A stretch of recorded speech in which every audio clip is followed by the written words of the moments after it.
ಸಂಖ್ಯಾಶಾಸ್ತ್ರದ ಪ್ರಕಾರ 12ನೇ ತಾರೀಕು ಜನಿಸಿದವರು ಬುದ್ಧಿವಂತರಾಗಿರುತ್ತಾರೆ, ಪ್ರತಿಯೊಂದರಲ್ಲೂ ಪ್ರಗತಿ ಹೊಂದುತ್ತಾರೆ, ತುಂಬ ಸುಂದರವಾಗಿರುತ್ತಾರೆ, ಆಕರ್ಷಕವಾಗಿರುತ್ತಾರೆ.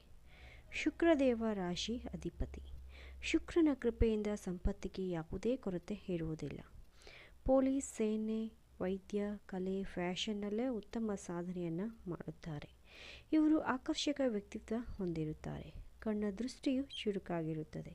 ಇವರು ಸರಳ, ಸೌಮ್ಯ ಸ್ವಭಾವದವರು, ಆಕರ್ಷಕ ವ್ಯಕ್ತಿತ್ವವುಳ್ಳವರು, ಜವಾಬ್ದಾರಿಯುತ ಮತ್ತು ಬುದ್ಧಿವಂತರು, ಇತರರ ಮೇಲೆ ಪ್ರಭಾವ ಬೀರುವ ಸಾಮರ್ಥ್ಯ ಹೊಂದಿರುತ್ತಾರೆ. ಅಧ್ಯಯನದಲ್ಲಿ ಮೇಧಾವಿಗಳು. ಅವರು ಸಮರ್ಥವಾಗಿ ಬರೆಯುವ ಸಾಮರ್ಥ್ಯ ಉಳ್ಳವರು. ತಮ್ಮ ಜೀವನದಲ್ಲಿ ಗುರಿಗಳನ್ನು ಸಾಧಿಸಲು ಶ್ರಮಿಸುತ್ತಾರೆ, ಅದಲ್ಲದೆ ಯಶಸ್ಸು ಸಾಧಿಸುತ್ತಾರೆ.